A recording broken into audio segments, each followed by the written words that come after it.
Hæfnisetur ferðaþjónustunnar, samtök ferðaþjónustunnar og markaðsstofa landshlutana kynna örþáttinn í stuttu máli. Ég heiti Bryndís Skarphéðinsdóttir og starfsmaður Hæfniseturs ferðaþjónustunnar og í dag hérna með mér hún Eir Arnbjarnardóttir, mannustjóri hjá Center Hótelum. Velkomin Eir. Takk fyrir það. Takk fyrir að vera með okkur. Takk svo leiðis. Og á menntamorgni ferðaþjónustunnar þá sagður okkur frá ykkar vegferð í því að stuðla góðri menningu og fræðslu á svona fjölmenningarlegum vinnustað eins og Center Hótel eru. Já. Hver hefur svona verið ykkar helsti lærdómur í því ferli? Sko, við höfum verið svolítið að einblína á, einmitt þess að þú segir, þess að vinnustaða menningu. Fræðslan er stór partur af þessu, bæði til að gera starfsfólk hæfara í starfi og efla þau og gera þau öruggari. En ég horfa á fræðsluna líka sem víðara hugtak og það þurfa að fræða líka umfram þessar hæfniskröfur starfana og það held ég líka það sem að þarf að gera þegar þú ert með svona fjölbreyttan hóp starfsmanna. Þú þarft að búa til umhverfi sem að heldur utan þau og umhverfi sem að passar við göngum öll í takt og passa upp á inngildingu starfsmanna bæði á vinnustaðnum og í íslensku samfélagi. Þannig að við erum búin að búa til svona umgjörð í kringum það. Það sem við höfum lært í þessari vegferð er bara að starfsfólk vill vera upplýst, að vill taka þátt í vinnustaðamenningunni og í hvers konar viðburðum, hvort sem það er fræðsla eða eitthvað skemmtilegt á vegum vinnunar.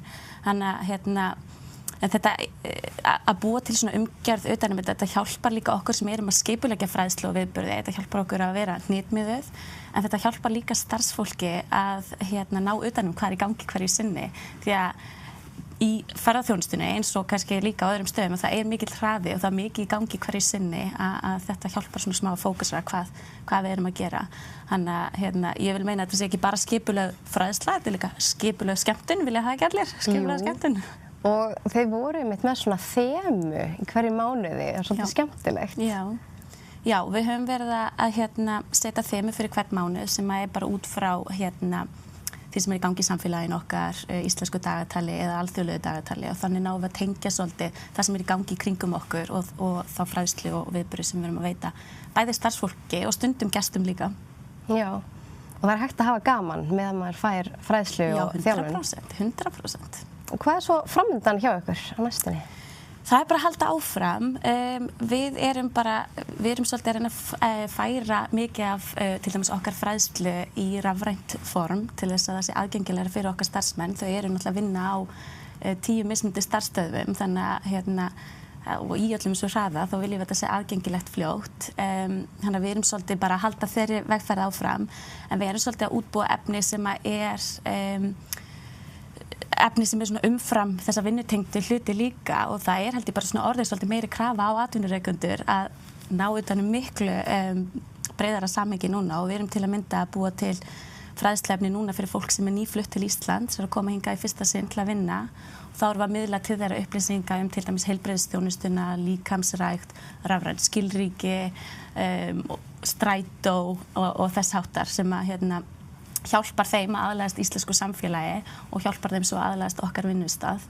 Já, að þú nefndir, það eru 48 þjóðerni að vinna hjá Center Hótelum. Já, og bara 16% af íslenskum uppruna, þannig að það er þetta er ansi fjölmenningarlegur vinnustaður. Já, heldur betur og þeir takja vel utan hópinn. Já, ég vona það og við vinnum bara að því að gera betur frá degi til dags, þannig að Og hvað ertu með ykkur góð ráð til annarra fyrirtækja sem vilja líka leggja áherslu á eins og tala fræðslu, góða menningu, inngildingu fyrir fjölmennan hóp?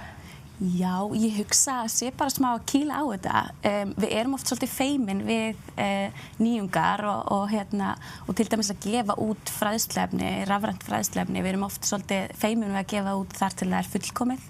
En hlutinni þurfa ekkert að vera fullkomnir. Það er í rauninni betra að þeir séu ófullkomnir en þeir séu til staðar, heldur en þeir séu ekki til staðar.